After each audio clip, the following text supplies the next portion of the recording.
Once again, you're seeing our smiling faces. Oh, God. We are the Squared Circle Maniacs. To my left is Don Wayne. Yeah. Below both of us is the Hobo Killer, Motorhead 711. Greetings, fellas. Put the mask on. Put the mask on. He had his Hobo Killer mask on. Here he is. My man was finding them in the streets and hitting them left and right today. Yes, he was. Call him, yes, he was. Call him Jason Swerve Hees. Well, we're going to give you a little bit of some pro wrestling knowledge. We're going to drop a little pro wrestling knowledge on you, like we always do. Let's check the comments. Somebody's already chiming in right now. And there's Ron. Ron's here. Hey. What's up, everybody? How you doing, Ron? Greetings, salute, Ron. Scud. What up, Scud's here. Hey, hey. Cheers, brothers. And Larry. The Squared Circle Maniacs Hitman is here. Yes, he is. Yes, he is. All right, fellas. We're going to talk about, let's talk about... We're going to get into it.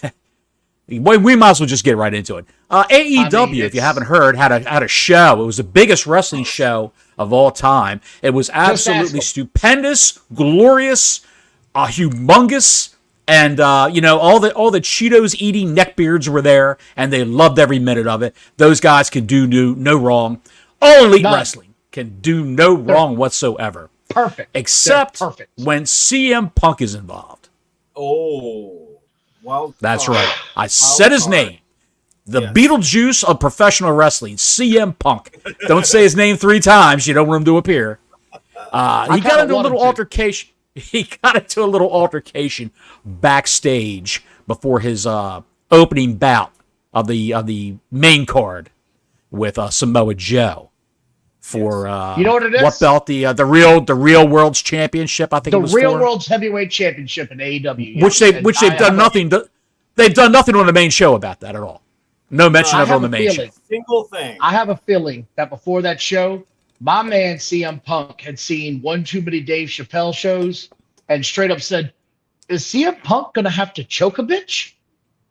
Is CM Punk gonna have to choke a bitch?" And here we go. Yep. Jungle Boy Jack Perry. Jungle Boy Jack Perry. He is no longer that. He is Jungle Douche.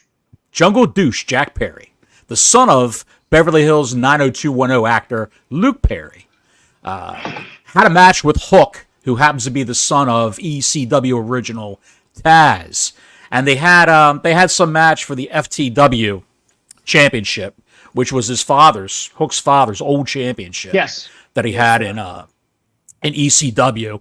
F stands for F the World. FTW, F the World. And Taz was a great carrier of that belt. He had a great run in ECW. The Human Suplex Machine was absolutely fantastic, as I can remember. A little fire plug of a man who he could throw Bam Bam Bigelow around the ring like nobody's business. And Bigelow let him because Bigelow respected him. But that's neither here nor there. Let's talk about a lack of respect. Hook someone got put through a windshield on the pre-show in that bout between Hook and Jack Perry. And Jack Perry motioned for the cameraman to come over and put his face in the camera and said, "That was real glass. Cry me a river." This is based on an episode of Collision that happened probably, about 6 weeks ago, Don, would you say? Something about that, yeah. It was CM Punk's show. I mean, it's CM Punk's show. He's running it. He said, "We're not using real glass. It's a stupid idea. You could get yourself hurt. If you want to do glass, give me enough time and I'll get you some fake glass to make it look good." Correct. And Punk wasn't the only veteran or the only person backstage that told Jack Perry not to do it. A lot of people did, it turns out. Said the same thing. Good old Sting said the same thing. Said, "Do not use real glass, kid. If you want to keep doing this, don't do that." Exactly. Hook and Jack Perry were going to get into a piece of business in the parking garage of the arena that Collision is in. And he was going to go and put Hook through a car window. And if you remember from WCW many, many years ago, Bill Goldberg was chasing down the NWO and Scott Hall and Kevin Nash. And Bill Goldberg, what did he do? Went off script. You remember this. He went off script. Is what he did. He did go off script. Yes, he did. Script and threw the guy right. Dude, and who was carrying the crowbar? No, not that. Not that. Goldberg punched out. He couldn't find the crowbar, so he took his right. bare hand and punched a window out and severed a tendon. And he almost severed his artery. What, 3 months, 2 months? He was out a while. He was out a long time, and at the time, yes, he was the big star of the show. Yes, real TV too. When that stuff happened live, it was like, holy crap! He actually did. That was real glass. And afterwards, you read some of the comments that he made after he did that stunt, because it was a stunt. That wasn't a work or a job. That was a stunt. He ended up hurting himself to the point where he's like, I'm not doing that again. I don't give a crap how much you guys pay me. I am not doing that again. And you can see even Chris, thanks, Chris. Yeah, it was illogical. It's illogical to use real glass in that spot. It's a work, brother. It's a work. Listen to the pros. They're going to help you out. They're not trying to hurt you. They're trying to help you. He mouthed off, got backstage, and from what I read, bumped into Punk or had an altercation. I'm not sure which one it was. He got. Are you talking about with Collision or at Wembley? No, Wembley. At Wembley, when they finally got Wembley. He went back through the curtain in a gorilla position. Jungle Douche did, or as Chris says, Jungle Juice. He was drinking Jungle Juice at the time, and he was feeling his oats, and that's what happened. I'm all hyped up on Mountain Dew, Chip.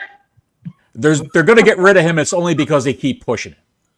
That's what Scud's theory, or rather, trying him, meaning trying CM Punk. Right. They're trying him. Chris, they're going to lose this. Chris says Taz and Sabu were arguably the best rivalry in ECW. That's pretty good. Yeah, it's one of the top 5 at least. Yeah. Yeah, absolutely. Yeah, absolutely. And Chris said it was a December 1999 episode of Thunder when he started punching through a limbo window like a goof. And Ron said, because they have no respect for veteran wrestlers. You said a mouthful right there, brother. There it is. They have no respect for them. So, anyway, Jungle Douche was coming through the curtain in the gorilla, and he was cut up, and the doctors were checking him over. And Punk was getting ready to go out next for the main card. They were going to do a little intro video on the pay-per-view, and he was going to go out 5 minutes later with Joe and have his match. He was the jerk of the curtain that night. But he didn't care. He just wanted to get out of there. So that's why he wanted to go one first. And especially after they didn't have anybody there to pick him up from the airport. He had to find his way to his own hotel. He had to work his way to his own hotel for whatever reason. And whatever they can say, you're a billionaire. Somebody should have been waiting for your biggest star at the airport. That's unacceptable. Well, he took the subway. Yeah. He took a cab. Then he took the subway, because you can't take the subway directly to Wembley Stadium. And then he had to take another cab. He hopped into a cab with Miro.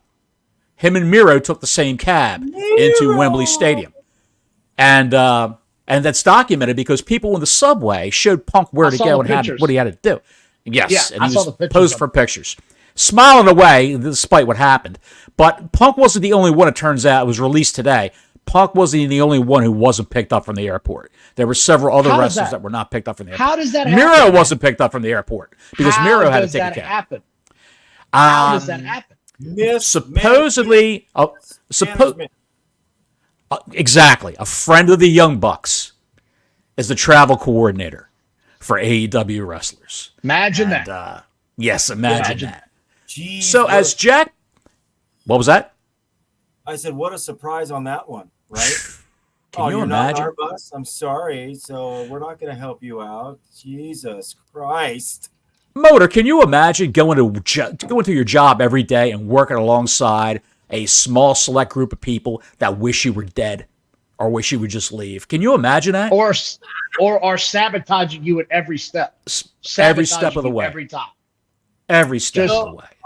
I'll tell you real quick. There was a time when I worked at a place called Juvenile Hall here in where I live. Juvenile Hall. And there were several people that would you had to watch out what you said, watch out what you had to do, because they were always wanting to get a step up above everybody, above everyone. Sure. So you had to always watch your back. So you know damn well guys like Punk and stuff, he may be running the show for Collisions and doing the booking. I think he is doing part of the booking, but he still knows he has to watch his back because you got the damn elite sitting over there. Those guys watching going, oh, Tony, I don't know.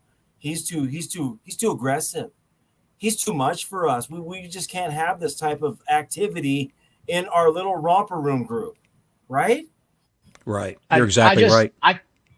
Either way, they got into a fisticuff backstage. They had an altercation. Well, Jack was getting like checked out to see if he needed stitches. He's getting bandaged up, and Punk was walking by. He says, "Do we have a problem?" Because he was watching on Gorilla what Perry said to the camera. That was real glass, Cry Me a River. Do we have a problem? What's going on? And Perry said, "What do you think?" And as he walked by, he gave him the old shoulder shove. And Punk goes, "I could kick your ass right now." And Jack Perry said, "Well, why don't you go do something about it?" And Punk pie-faced him and shoved him back. And when Perry tried to shoot in on him, I'm telling you right now, he's 3-0 in backstage altercations. Better than his UFC record. He needs to get that belt. That's it. He needs that. I want that belt. I want that backstage brawl belt. I want it to be a thing. The BBB has got to come about. The backstage brawl. You are not shitting on CM Punk. He is undefeated. He will bite you, kick you, choke you out. You're going down. Perry was going down from what I read. He was damn near unconscious before they pulled him off of him. And the next thing you know, he's threatening to quit. CM Punk screaming, "I'm going to quit." Jack Perry is very, very lucky Samoa Joe was there because Samoa Joe talked him down. He talked Phil Brooks, CM Punk, off the ledge, off the manic episode he had when he had Jack Perry in that front face lock and was choking the shit out of him. He said, come on, man, just stop. Let's go out and do our match. Let's go do our thing." He could have killed the guy if he wanted to. We all know this. He could have choked him out 10 ways to Sunday, and it would have been done. It would have been. He could have done the old Hulk Hogan and Richard Belzer. Remember that from the 90s, where he could have just dropped him while he was and let him go, and he could have cracked his head open. But he didn't. He took care of him. He proved his point. But then I pay $59.95 to watch backstage brawls on pay-per-view, says Larry the Hitman. I tell you what, I would pay to watch that too because it's better than the shit they put on TV right now or their pay-per-views. So, right, 100%. So to get to it, they went ahead and had the match. Everything fell out, and now I come to find out both guys are suspended. Like allegedly. Now, I believe they released. I believe they released artwork for the card for the pay-per-view. You know how they have the matches on the poster for the card? CM Punk's not mentioned at all. Supposedly, the main event is John Moxley versus Orange Cassidy. God, I'd rather watch grass grow in South Dakota or paint dry. For Christ's sake, that match, well, what a burner that's going to be. Woo! No thanks. So I'd rather get a colonoscopy wide awake with a garden hose than watch an Orange Cassidy match. Here's what I don't get, guys, from an old school perspective, right? It's a business about men having, combat. It's simulated combat, right? Piper didn't get along with Hogan. It's well documented. What did they do? They turned it into an angle and made some money off of it, right? Bret Hart and Shawn Michaels hated each other, turned it into an angle and made some money with it. Undertaker and DDP didn't like each other. They turned it into an angle and made some money with it. Why is it so hard for Tony Khan to put his big boy pants on and say, "Hey, guys, we're going to make $1 out of this because there's real animosity and we can use this to build TV"? Nope. We're going to start suspending people because somebody got their feelings hurt. I don't get it. This is a business that's supposed to be about simulated combat, and here we are now. CM Punk suspended in his hometown pay-per-view and what could have been one of their biggest, draws of the year. You're going to CM Punk's hometown, and he's not even on the card. And Bottles, I got to apologize because last week I didn't realize it was this weekend. You were right. Shocked me. In my head, I was like, there's no way you'd be dumb enough to put pay-per-views on back-to-back Sundays. Like that. Yeah, that's ridiculous. There's no way. Guess what we're having? It's Tuesday in Texas, boys, just like the WWF did in the 90s, where it shit the bed, and I have got no faith in this card or pay-per-view. Nope. None. Exactly. And who was the guy that said, who was a promoter back in the day in the territories that said, real problems sell. If you got real heat, real problems, people will come see it. Who was it? I want to think it was Jerry Jarrett that had it on his wall. Jerry Jarrett had it on his wall. I think so. Real real animosities create money or something along those lines. I can't quote it off the top of my head, but it's something along those lines. There you go. And Bischoff said, yeah. controversy creates cash. He made a book out of it. Another one that says Yes, he did. Yeah, Bill Watson. Personal issues make money. Thank you, Larry. Yes. Absolutely. Thank you, Larry. Personal issues. It was on the tip of my tongue. Right. There it is. Boom. So The here we backlot are. brawl, Chris says, at WrestleMania 12 was worth that price, Larry, the $60 price tag. Yeah. The backlot brawl. What was that? I forgot who was in that. Was it Roddy Piper and Goldust? It might have been Gold. Was it Goldust and Roddy Piper? The Repo Man. Roddy Piper. You think so? I thought it was Roddy Piper. It was Roddy Piper. I'm sure someone will tell us. He had the gold Cadillac, remember? And Piper was chasing him in the Bronco. Oh, yes. And he broke his damn wrist in the entire engagement. They had to come back in the next day and finish doing the match in the ring because they had shot the whole sequence the day before or 2 days before, something like that. Wasn't that one? That was Anaheim. That was in SoCal. Yeah, it was in Anaheim. Yeah. And that was a hell of a match, but But no, we're not going to get that. We're not getting that. We're getting none of that. We're getting none of that. We're garbage. It's all garbage. Tony Khan will not fire CM Punk because of the ratings. The ratings when he was on Dynamite put them over 1 million every time he was on Dynamite. Warner Brothers Discovery, they view CM Punk because he's an ex-WWE guy who was their world champ at one time.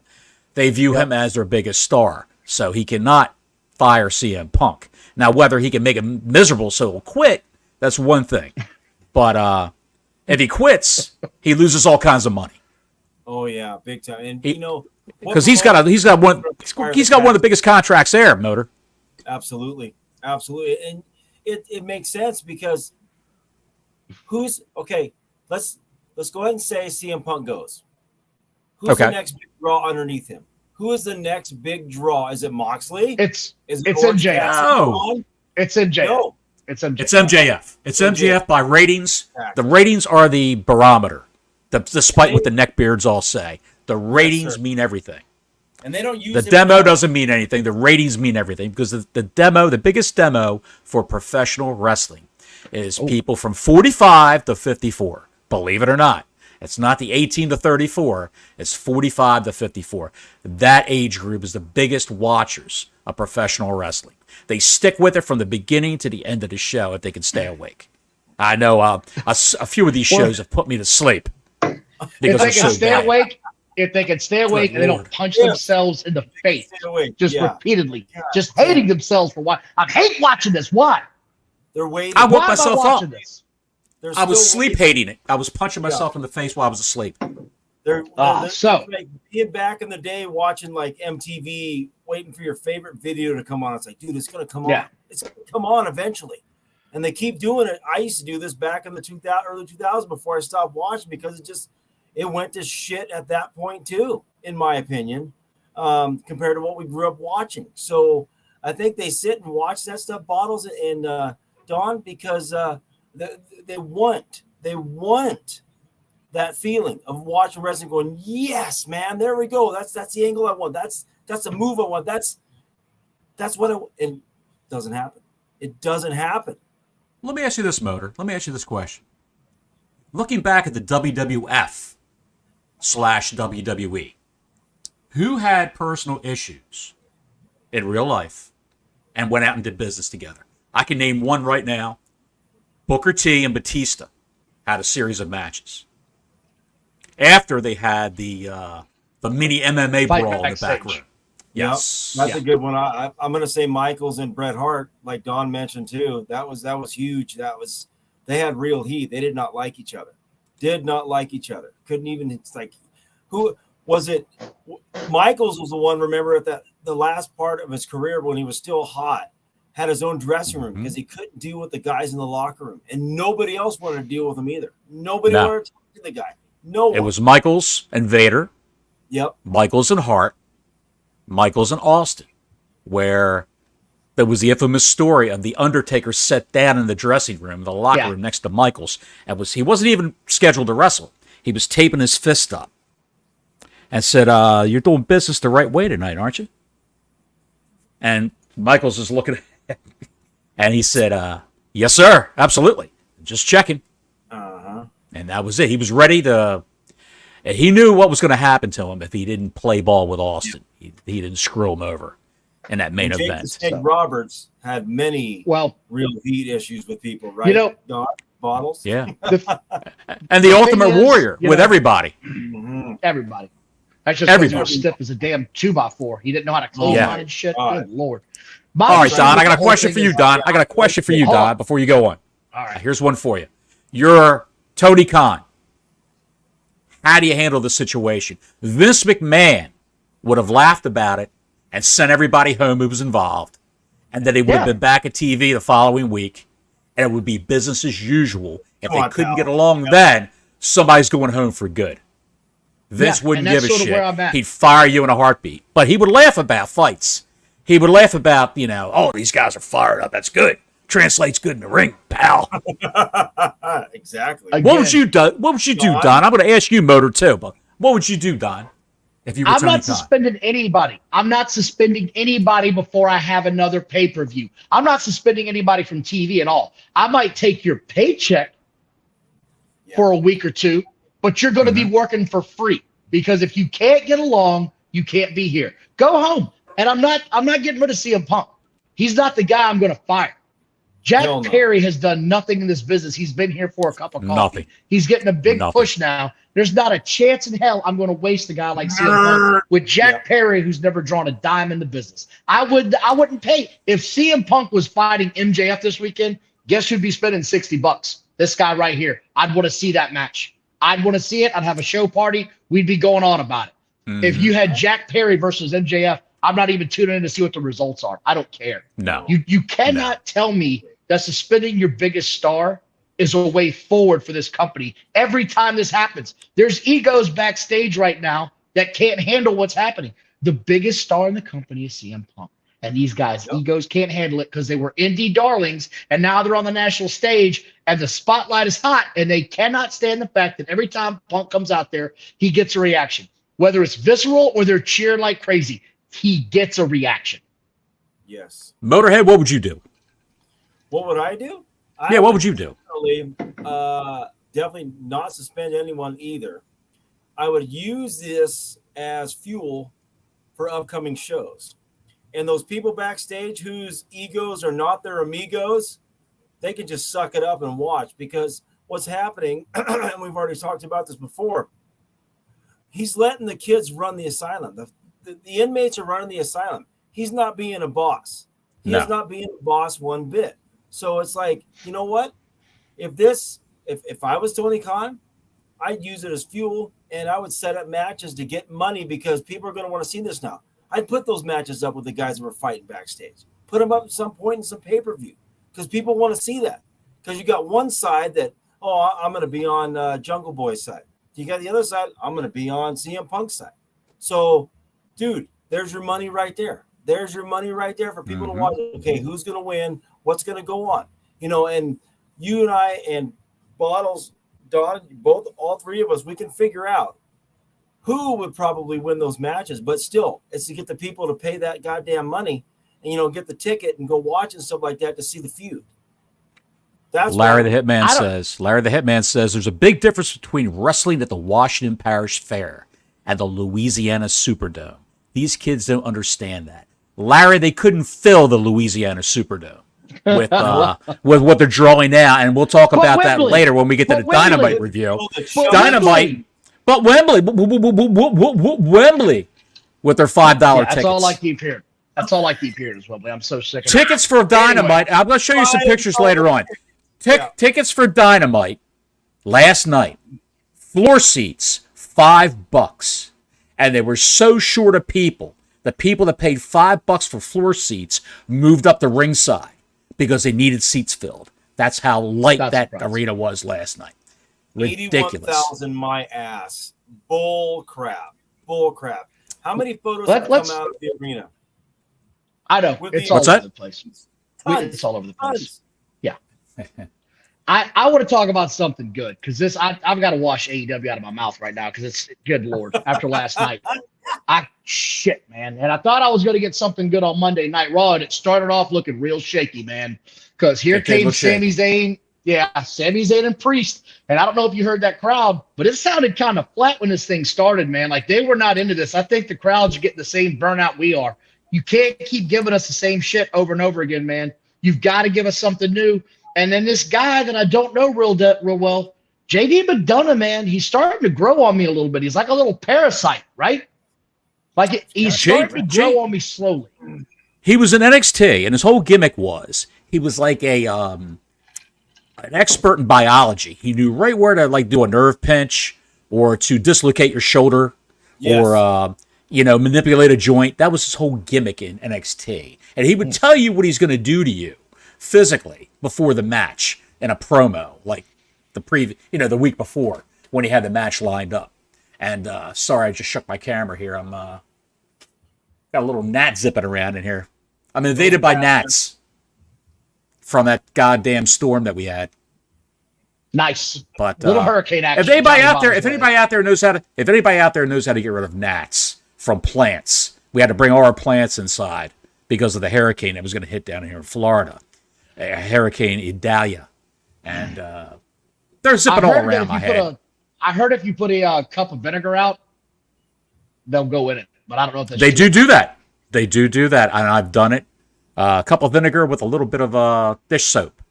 That way, when they land on it, a gnat can land on water and just sit there and chill out and rest. But if you put the dish soap in, Dawn dish soap, it breaks the surface tension of the water and they fall in and drown. I've seen that several times in the last 48 hours. But they're just starting to quell now. They're starting to settle down. Starting to die. I love this man. Scud, I can't do that, pal. Shoot him, he said. Scud says just shoot those bastards. So Sami Zayn and Priest match happened. JD McDonough came out, and then the highlight of my wrestling week happened. The highlight, I think, in the past 2-3 weeks possibly happened. Go ahead and shoot. The Miz came out and got my ass, you son of a bitch.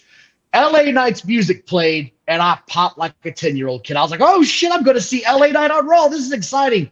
And he's walking out, and you don't see it at first, and then the camera zooms in. You're like, wait a minute. That's The Miz. And he The Miz got it. LA Knight, dude.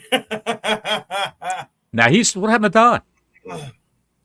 We lost on for a minute there. He was dressed as LA Knight. He's done that before, Motor. He's done that in the past. When The Rock was in WWE, yes, he dressed up as The Rock with a bald wig. And who else did he dress up as? Oh gosh, this was pretty good. This was outstanding. Mm-hmm. The promo he cut was fire. Everything he did was fire. He was saying everything that all the dirt sheet writers are saying and putting it on print. I was like, you want to say it? I'll actually say it to his face. I'll say it in front of the camera because they're working. The Miz, we talked about it last week, I think. The dude can come out and do no harm. He can't hurt anything. He can lose every week, and he comes out, his heat is still there. He's the most underrated guy they've had in years. I used to not be able to stand him. I have grown to appreciate him. A+ for that. That was outstanding. How did he get his start? How did he get his start, Motor? The Miz? Yes. Well, shit. He started out in Northwest Independent Wrestling, as far as I know. I know where he was. MTV, The Real World. There it is. And he said, I'm going to be a wrestler. And he said, I'm going to be a wrestler. That show. And then I believe he was on Tough Enough, right? Yeah. Didn't he go to Tough Enough after that? I think he did. I think he did, and he got called up. Wanted to be and when they brought him in as a host for either SmackDown or Raw, and he had what he was supposed to say written down on his hand, and they lacerated him backstage over that. Everybody gave a ton of shit because he had the notes written on his hand. He tried to get over "hoorah" as a catchphrase, and the people he had go away heat when he first debuted, and Chris Benoit really gave him go away heat when he threw him out of the locker room and said, "You get to dress out in the hallway." Oh, you just dress in the hallway, kid. Sorry, you can't even be with us. He was eating fried chicken. He was eating fried chicken over their gym bags, over Benoit's gym bag, and got the coating crumbs in Benoit's bag, and Benoit was pissed. and threw all his shit out in the hallway and told him to get out. There was an Larry says he thinks he was cutting wrestling style promos on the actual TV program. He was. Yeah. He was. He was. He was. And he was called the Miz. Go ahead, That's the Miz. He started. There was a play, Ultimate Pro Wrestling. It was very short lived. Very short lived. And he started cutting his teeth there after he was trained before he got into the ring after his career doing the TV stuff on MTV. And I totally forgot about that. My wife actually says, I know that guy. I saw him on MTV. I'm like, shit, you're right. He was. That was him. That was the guy. And then after that amazing promo, we got the New Day versus the Vikings. It wasn't embarrassing. And you had, we had Riddle out there.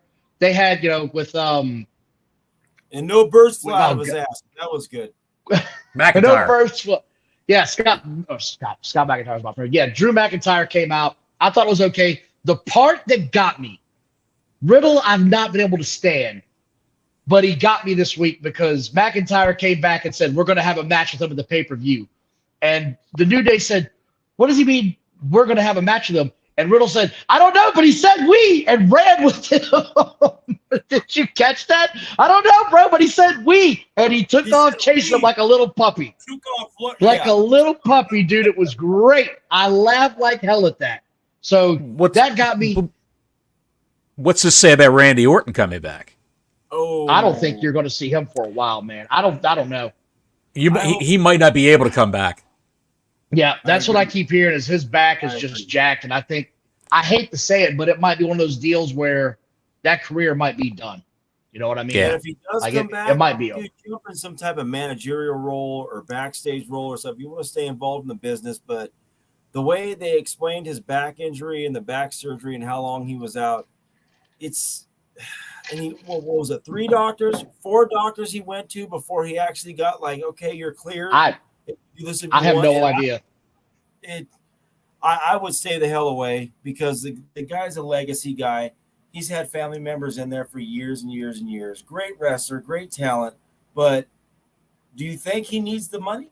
Do you think no? God, no. Multi-millionaire. No, multi-millionaire. God, no. Exactly. He's on his second wife, second set of kids, multi-millionaire. No money problems whatsoever. He's doing really well. They did a tribute to Bray Wyatt, which I thought was really classy. Mm-hmm. That was pretty good. Excellent. So I like that.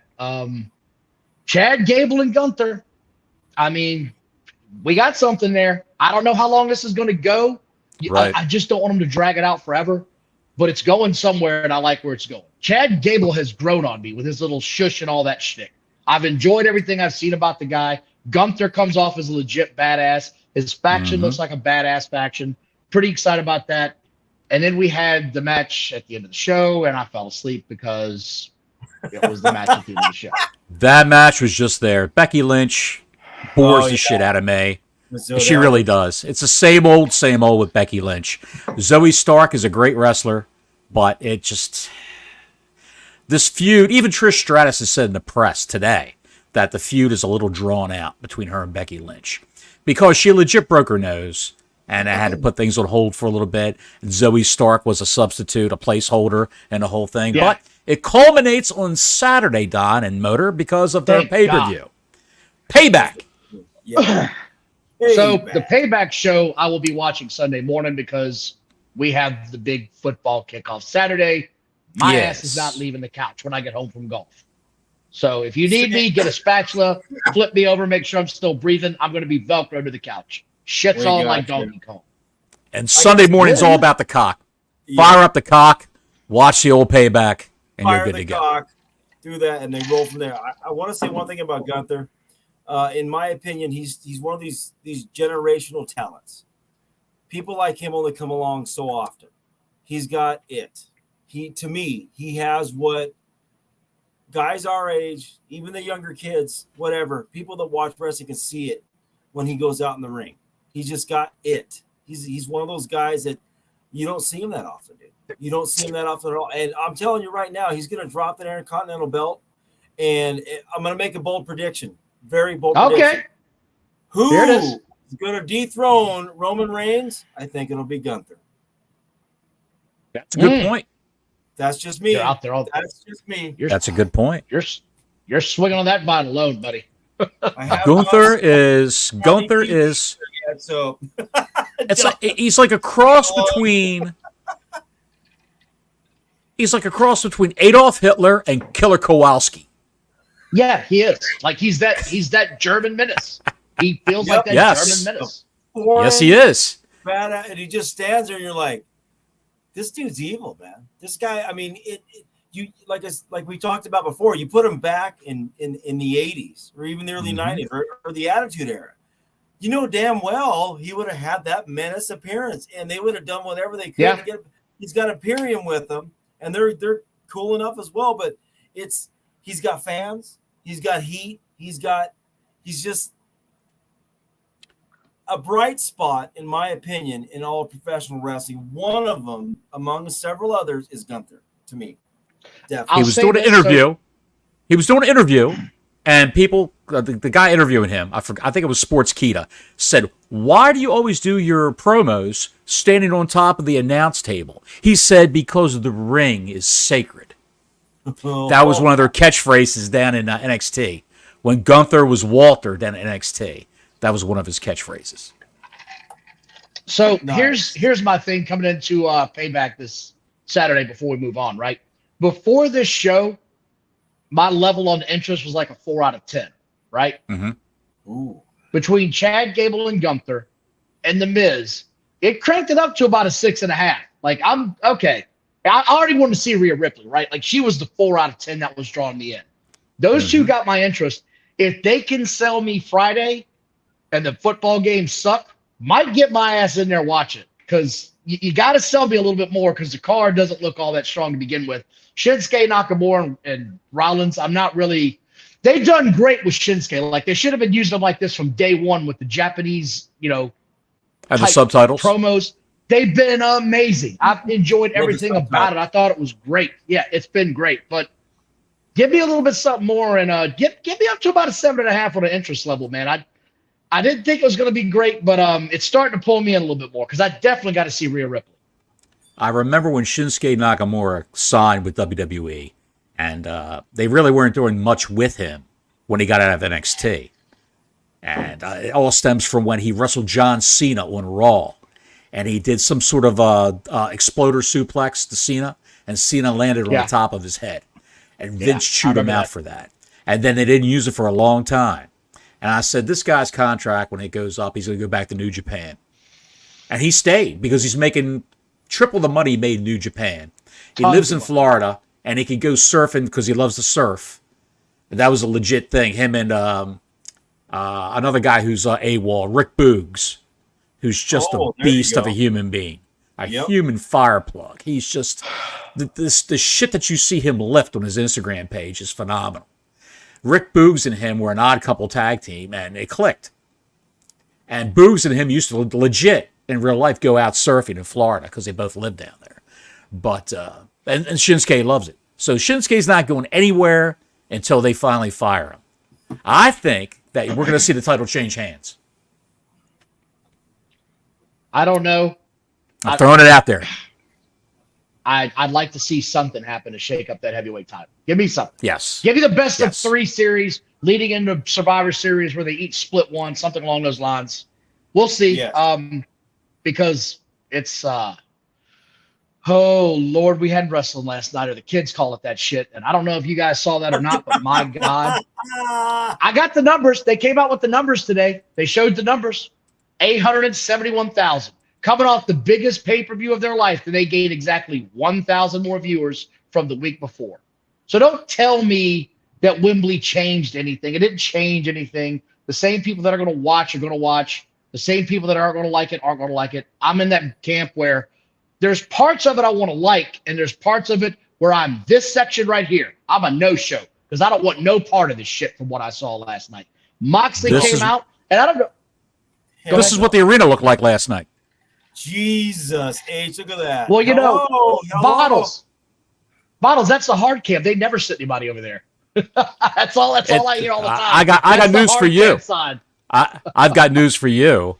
The regular camera side, they didn't even light up the upper deck because there was nobody there. They only had, I think they had 3,000 people at Dynamite last night. That was it.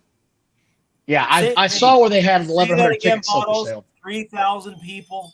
3,000 people. Now the new nickname online for All Elite Wrestling is All Empty Wrestling. That's about right. And they let off with Moxley. They let off with John Moxley. Oh, God. The plumber. Fuck this. I'm out. I'm out. I'll come back and check it out. I talked to a dude on Twitter. Well, converse with the person. Who argued. Said John Moxley was the heart and soul of AEW and has carried the company for the last 4 years. Do you guys agree? Carried into what? What have you carried it into? Nothingness? What have you done? When they came out, they had 1 million people viewing the show regularly every week. It's down almost 200,000 people where it started. It's getting progressively worse as a wrestling company. It's holding no interest. It's becoming a spot fest for monkeys. I think these people are all on mushrooms. They're all on shrooms. Like I was in the army one time. John Moxley doesn't sell. No. He bleeds in every match. It's a vanity project. It's a jerk off fest for Moxley. Walking out from the parking garage to Wild Thing, a song that they had to pay for and license. Walking up through the crowd, throwing a water bottle at somebody, and making his way out to the crowd. It's all fucking bullshit. The best part of Moxley is when he walks to the crowd, and that's terrible. When he gets into the ring, it's even worse. He is the dirt fucking worst. He's a wannabe tough guy. Wait. Motorhead summed it up best. He's a dirt strangler. A dirt strangler. And one of these days, we're going to ask him what a dirt strangler is off the air. I know what it is. I know what it is. It's great. He definitely fills out that persona 100%. If you know what that means, he is a dirt strangler. That guy, he could reach into a bag of pussies and grab an asshole. Let's put it that way. Thanks, guys. I didn't want to watch it. The show didn't look good. Jericho came out with his segment. That was bad. I don't know what the hell is going on with that. Toni Storm has got my attention. Toni Storm's got my attention. She's doing the Lacey Evans gimmick with a Australian accent. I thought the same thing. That's exactly what it is, man. I was like, wow, it didn't work the first time, and you guys are going to do it again? I love the shoe throwing. The shoe throwing is just fantastic. The shoe throwing was amazing. I laughed like hell last night. Every interview is shoe throwing. Usually she's interviewed by Big Cass from WWE, his real life girlfriend. I think her name is Lexi Nair. She's the usual backstage interviewer. But Renee interviewed Toni Storm this time. Yeah. And I think she was caught off guard by the shoe. I think that was a legit shoot. She was caught off guard by the shoe. Because Lexi Nair will go like this when she sees it coming. He said, bitch, did you just throw a shoe at me back here? We will fight in the street. Even Scud said that shit is killing. It was great, man. So I had a good time with that. Fantastic. Yeah, absolutely. See, Dynamite is like Don. It's like if your dog swallows your girlfriend's engagement ring, and that turd is laying in the yard, and you're just waiting for it. And you go and you get a butter knife from the kitchen, and when the dog drops a deuce, you're cutting up that turd looking for a little nugget, a little bright spot in that turd, and you find the ring finally, and you're happy because you found something that was precious and good. But you know what the bad part is? What's that? The bad part is? You still smell like shit. It's all over you, and there's no way of getting it off. Yes. I found the hottest shower. I smell like shit. Yep. The hottest shower can't get it off you. So the trios match came out. What happened then? Because I think I fell asleep during this. I cannot comment on this one because I went away after that started. I was like, no. They got new trios belts last night, Johnny. They got new trios. More belts? Jesus. Nope. No. Same title. They just gave them new belts. They're pink and they have a scissor in the back to connect them. Mm-hmm. I don't get it. The fans that like it get it. They were excited. I didn't understand it. Whatever. It was a whole segment for the show. Cool. Like I don't get the whole scissor me daddy thing. I think it's kind of corny. It's It is what it is. They're into it. Whatever. And when I came back after that, because I tuned out, I was like, I'm not watching this shit for the next 10 minutes. And then we had that motherfucker in the ring. Pockets is in the ring, and I'm like, no way, man. Don, check your blood pressure before you talk. Wait. Check it before you talk. All right, go ahead. Don, lay it out. Let's go. Don't hurt yourself, damn it. Hold on. Is Mrs. Don there? Is Mrs. Don there to throw some cold water on you? Yes. God, I'm so glad I left, because if I'd have been watching that live, I'd have fucking lost my mind. He's freshly squeezed, don't you know? He's freshly squeezed. He is freshly squeezed, Mr. Orange. Yes. I got online this morning, and the first thing I see is the highlight of that thing, where they're literally flipping with each other's heads between their legs, no selling everything at 150 pounds, flipping and flopping, and no one's selling shit. And all of a sudden, it's a carnival act, and I'm looking for the Ringling Brothers guy. And where the hell's the Tiger? Because he's coming in next. Who's riding the fucking camel? Because that's what's next. I'm out. Where's the clown cart? Who's riding the camel? Who's riding the camel next? Jesus Christ, I'm a jackass. Oh, God. Take a deep breathing, sir. Larry said deep breathing. Deep breathing, yes. It was a shit show, full-on shit show, said Ron. He is exactly right. It was a shit show. You know, you left something out, Don, in this it's this wonderful 2-hour sports entertainment program. You left. I don't think I left anything. You did. You left the match for the NJPW strong open weight, look like a butcher championship with Eddie Kingston. That's right. I forgot he came out, because when he did, I was like, oh, hell no, we're not doing that. Not today. Not today. Who did he fight? Wheeler Useless. He fought Wheeler Useless. Love that guy. Wheeler Useless is just fantastic. You had one of the skinniest guys on the roster who has no charisma whatsoever, fighting a guy who's got one of the worst physiques on the roster. Eddie Beer Belly Kingston. Eddie, I just wolfed down the 10 taco box from Taco Bell. Kingston, Eddie Kingston, who should be a manager, is what he should be at this stage of the game. At KFC, I agree. He should be managing a Popeye's chicken. Zaxby's. How's that? No, he'll fit in. He will fit. No, I'm not going there. He will fit in at a Popeyes, because that's where shit always pops off. If he's not going to be managing Popeyes, it's going to be the Waffle House, because shit's going down and he'd fit right in. I think that here you go. Zaxby's. Larry? Eddie just challenged Chestnut to a hot dog eating contest. I can see that right now. Eddie might even give Joey Chestnut a run for his money on that one. Definitely. Ron says Kingston reminds me of the Pillsbury Doughboy. I'll say one thing positive about Orange Cassidy after the match, because I happened to catch it right after. After the match with 17 Canadian destroyers? Oh my God. The Canadian destroyer is a finishing move, for Christ's sake. No, it's not. It's a high spot now. It's a high spot. We're going to do it 13 times off the ropes, 160 pounds. No sell the shit out of it. Where's the camel? Credits. Roll the credits.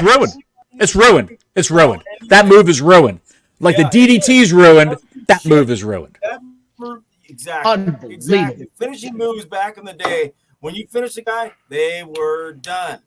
Now they go over and over and over. You know, hey, you want to put it realistically? Because when kayfabe went away, shit like that started happening all the time, because, oh, no, we're just going to keep doing the high spots up to let everybody buy more popcorn and buy more soda, because they're not man enough to drink beer and watch wrestling. We want to kill the wrestlers. like back in the day when we fucking watched. So Monkey flipping bullshit. Monkey flipping. Yes. Monkey flipping. That's what I'm watching. Is bring out the monkeys. Bring out the monkeys. That's all I heard. I swear to God.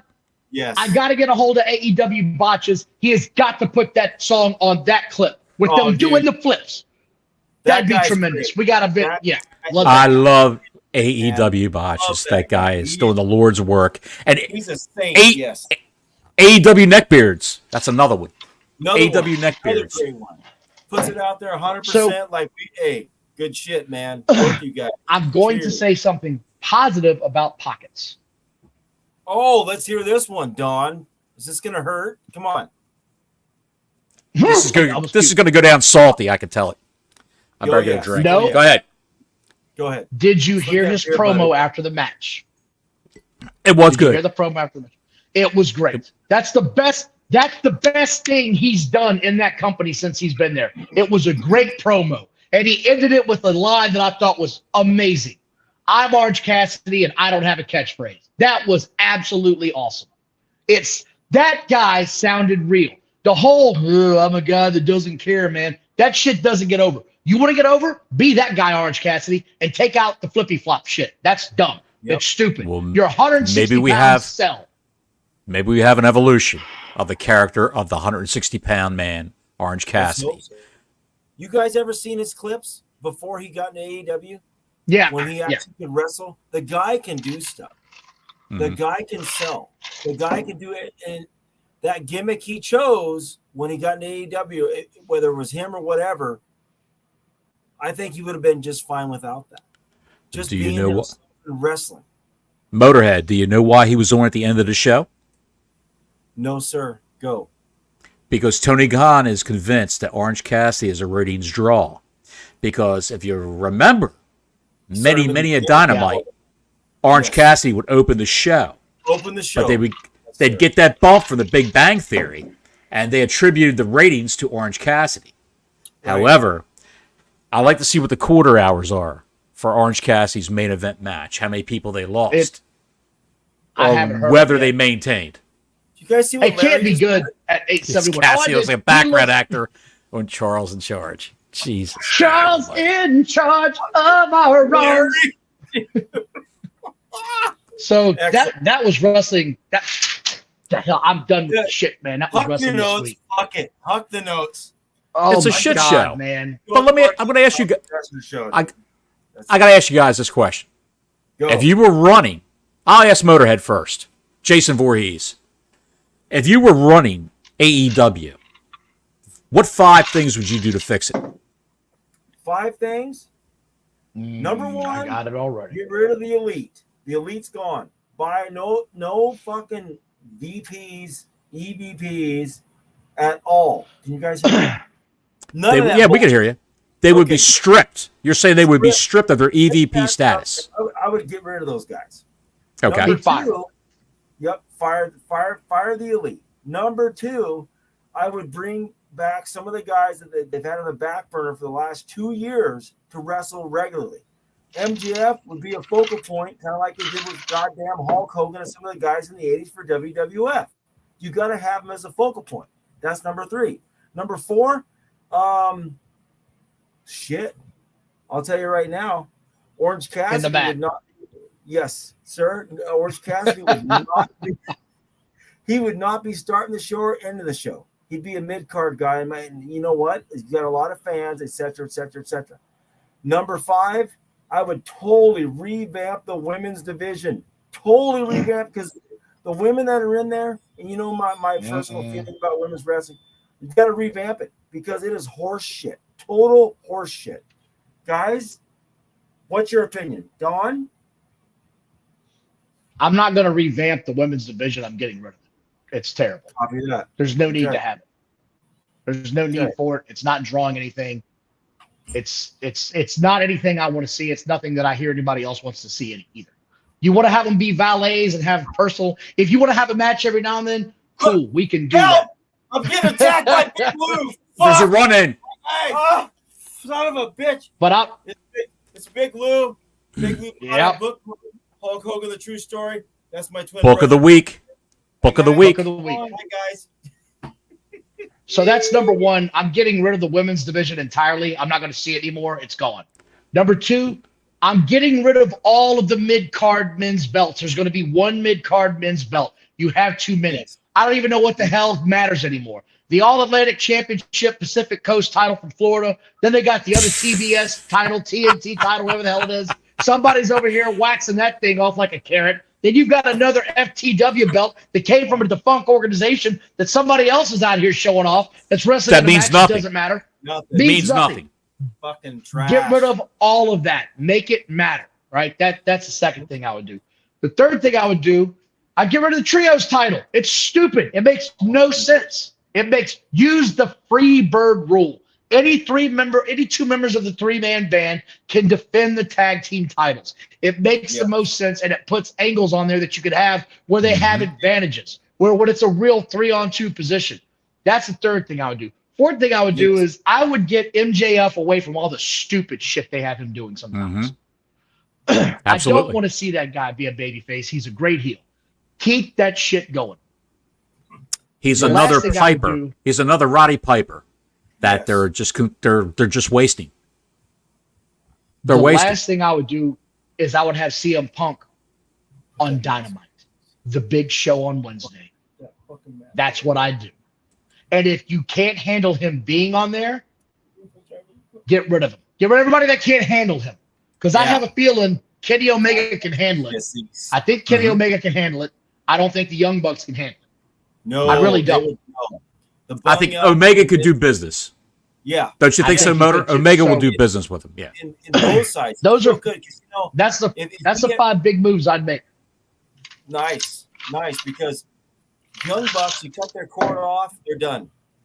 Kenny Omega, he'll find a place to go. He's got a huge, bigger fan base than most people realize, and especially as old school guys, it's like, yeah, we might not agree with some of the shit he did early on in Japan and stuff like that with the hand matches and the grabbing the dick matches and stuff. But, the guy can wrestle. He can wrestle. Yeah, I know. Sorry. No. That's all right. We're far enough in the show. It's not going to affect it. Hey, who's riding the camel? Yeah, get him. Roll us home, Johnny. I would keep, what I would do, I would keep the women's division. I would fire Britt Baker. She's the biggest cancer in that women's locker room. You got rid of her, everything would be fine. Yes. It's a shit show with her there. They had a meeting months ago when Thunder Rosa, all that shit happened with Thunder Rosa, where she got hurt. She had to give up the title. Baker and her friends said, no, we can work with her. She sandbagged a bunch of people. Tony Khan was sitting in on the meeting. He said, I just want to let y'all know. You think you're all hot stuff, but your segments are the lowest rated on AEW television. And he walked out, and they all went, whoa. So, essentially, what they said to him didn't fucking matter whatsoever. Yeah. It is what it is. Yes. And where's Wardlow? It's got to go. Where's Wardlow? We know where that. I know where he's at. He's at the Motel 6 in goddamn Dallas because they keep putting him on the fucking back burner, and that guy should be in front row and center. Jesus Christ. You know what? They found that MFer is not real girl, and I still can't find Wardlow. And that's all I got to say about that. You know what? Folks, we're signing off right now. Please subscribe. Please hit the like button if you like the show. Thumbs up. The thumbs up. Hit the thumbs up for us. We need the money. Help! And, here we go. We got to run. Big Lou's attacking. Bye. He's out. And so are we. Oh, my God. Fuck this shit. Till next week, Gordon Soley saying so long from the Sunshine State.